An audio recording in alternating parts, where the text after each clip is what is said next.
What's up, guys? It's me again, Christian Rodriguez, and today I'm going to talk about I'm going to talk a little bit about what I learned from the book Grit, right? And Angela Duckworth talked about how in one of the principles she mentioned that the biggest part of grit, right? The biggest part of like state of determination is really sticking with something, right? Sticking with something through. And what it made me realize is that's that is 100% true, but it's also the hardest part, the hardest thing to do, right? And the book Grit talks about how it's not just about skills. Now, talent, skills is great, and we all love it, right? But talent alone is kind of useless if you're not going to be willing to stick through it. If you just stop like grinding or putting into work, right? Because when you're not putting into work, what's going to happen is you might start taking more days off. You might start slacking a little bit more. You might just take it easy a little bit because you're like, I have it. I'm up there. I got it like that. And then someone who's hungrier than you, maybe they were less fortunate than you, maybe they weren't as talented, but maybe these guys spend hours. They spend hours. They work 7 days a week on whatever their craft is, and they eventually surpass you with it. They get creative with it, right? They get really creative. They get really good with it, and eventually they just slowly surpass you out of nowhere, and you just had no idea about it. And that's because of grit, right? That's basically it, right? And I remember they talked about Steph Curry, right? The basketball. Well, not in the book, but like I remember hearing about Steph Curry, and basically Steph Curry is known. He's known for showing up to practice early, shooting the basketball, right? And he's also known for being out late, shooting the basketball, right? Like he has a lot of reps. He's always training, right? So it's not really a shocker that he's one of the greatest shooters of all time, right? And he's just one of the best NBA players right now. And it's because he pushed through that grit, right? And even when he was a kid, right? His father, sure, he was probably talented, but his brother was more talented than him. Seth Curry, he was in Duke. He went to a big college. Everyone expected him to be a beast, the next NBA star, right? Everyone expected him to be the best, right? Steph Curry, right, went to a smaller college. He was kind of known for being frail, weak. He wasn't really. People saw him like they didn't think he was going to be a good NBA player because he was too skinny, right? He was too like his frame was too small. Even though he's like 6 feet something, I think he's 6'1", 6'2", which for an NBA player that's short, which is insane. But that's like a point guard, right? And that's what he is. But people are like, oh, he's kind of useless because he's too small, right? But when he was a kid, right, he spent like he there was a summer that he like struggled because shooting he had to change his shooting style, which was like kind of difficult to do. It was like kind of awkward. It was very he kind of had to make adjustments to it, right? And he was working with a coach, and like they described it. It was a tough summer for him because it was very awkward the way he was learning how to shoot, right? And eventually, like he pushed through the summer, he was able to shoot, and ended up becoming his new shooting style, right? Because he used to shoot very differently, and it was like a quick release, right? And he just kept practicing it thousands and thousands and thousands of times, right? And I know people are going to say, "Oh, well, that's just basketball example." There's other examples too. There's a million of other examples of guys who practice just through reps, right? Through just constant repetitions. But I don't want to make it about just putting in the hours because I'll talk about that in a separate video. But I wanted to talk about the grit situation, right? Steph Curry could have quit many times, but he didn't. He kept sticking through it, right? And eventually became one of the best NBA players. That's just one example of it. They talked about Michael Phelps. They talked about Olympians.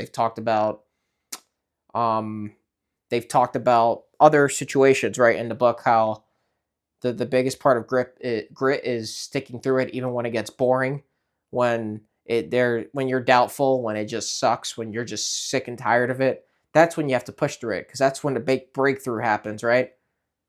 And that's because she studied. I think Angela Duckworth. She ended up studying.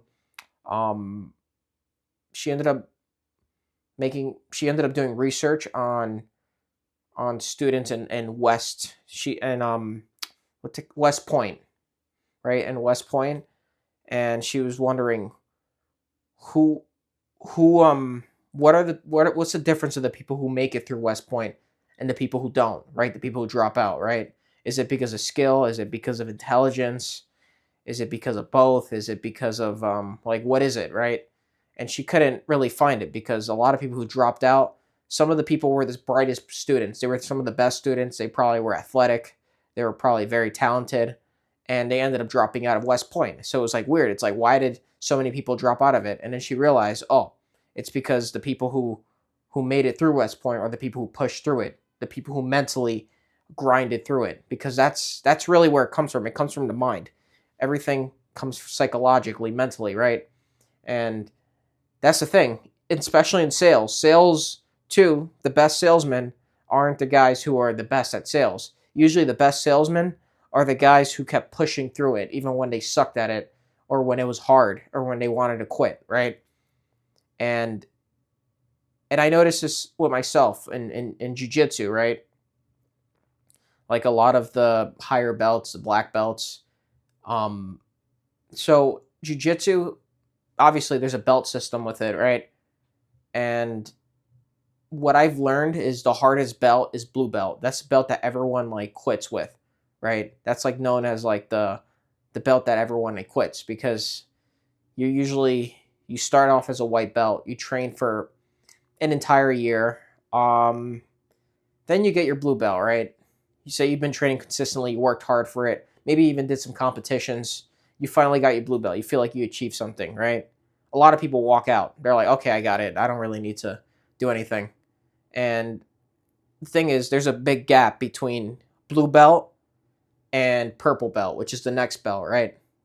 Usually there's a big gap. Usually it takes a few years, right? For most people, it takes like a few years to get from blue belt to purple belt. So it takes a long, long time. And a lot of people don't make it to purple belt. Like most of the blue belts that get switched to blue belt don't make it to purple belt. And that's the thing. It takes that. I feel like that right there takes a grind. It takes some sort of grit to push through that, right? And there's a big drop off rate because it's not easy to make it to purple belt. Now that you're a blue belt, now people don't see you as a beginner anymore. People, even the higher belts, don't see you as a beginner anymore. They don't treat you like a beginner. They treat you like someone who's there. So when they roll with you, they're not going to take it as easy with you. And a lot of people feel overwhelmed by that. So that's why I think there's a big drop off rate for it, right? And that's the thing with grit. I'm not saying you have to be the next Royce Gracie or the next big time jiu-jitsu guy, but what I'm saying is you probably need to, whatever you're doing, you need to just focus on just staying with it even when it sucks, right? I highly recommend you give that book a read because it gets more in detail on other things. Another point that she brought up that like really resonated with me, right? And I started taking action towards it. I'll tell you how I did it in a second, but what made a lot of sense in this book was she talked about how if you want grit and you want to make it easier to have grit, why don't you go around people who have grit, right? People who have grit eventually, because we're very herd like creatures, right? We're influenced by the people around us. That's very true. You're the average of the 5 people you spend the most time with, right? And the thing is, if you're around people who are gritty, who want to push, or they're ambitious, or they want to push more for something, or they want to get more good at Muay Thai or Jiu-Jitsu, or they want to get good at business, they want to, whatever it is, right? Just put yourself in rooms with those people, because eventually you're going to start doing things like these people, right? You're eventually going to catch on to who they are, right? She talked about people in the Olympic swim team, right? They would all wake up at 4 a.m, and it wasn't a hustle. It wasn't like a grind, because they were all doing it together. So it was almost like shared suffering, but they all felt ready for it, because it was almost not even a competition. It was almost like they were all uplifting each other, because they were all up at 4 a.m, swimming, competing, getting ready for the Olympics, right? And that's the thing. You can use this in your own personal life, which is what I did. I heard this and I was like, remember, this is like my second or third time reading the audiobook. And I'm like, wow, I should probably take this information, and I should probably start, like, I'm in a big city in Chicago, and I started looking at business events, right? Because there's an entrepreneurial community here, definitely. And there's events. There's a ton of events, especially in whatever big city you're in. There's there's events, like I found a startup event to go to, and I started attending it every Wednesday, right? Like every weekday, right, in the morning. So I started going to it every week, and it's not that I'm looking to get anything out of it. The main reason why I joined it is because you're the average of the 5 people you spend the most time with, right? So, and plus I wanted to be around people who are like-minded, right? People who are further ahead than me. So then that pushes me to put in more work so I can get ahead just like them, right? And that's the thing. So that's why sometimes it's good to just join a more expensive gym, which I plan on doing in the future. Joining a fighting gym, that's a big one. Joining a fighting gym, because when I joined a fighting gym years ago, right, when I started jujitsu, it it almost like changed like the way I it changed my mentality of everything, right? Because you're around strong masculine men. So when you're around strong masculine men on a daily basis, you're eventually going to become one of those strong masculine men, right? And I think that's what Angela Duckworth means by having being around people who are gritty as well, because it's going to rub off on you. You're eventually going to become like that gritty person, right? And that's how I ended up putting it into my own life. Those different ways of doing it. I highly recommend you give this book a read.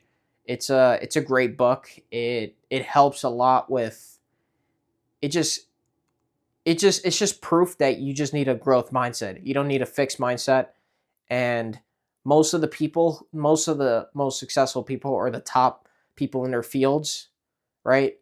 Most of them did not start from talent. They started from pushing through it. They started with grit. They didn't, a lot of them didn't didn't have talent. They just kept moving through it when they wanted to quit, where most people quit, right? So I'm gonna leave it at that. I appreciate you guys for listening. I'm gonna keep creating more content. I'm also gonna keep creating more book reviews, because I do read a lot, so I'm gonna keep talking about more books that I've read. I appreciate you guys for watching. Subscribe and take care.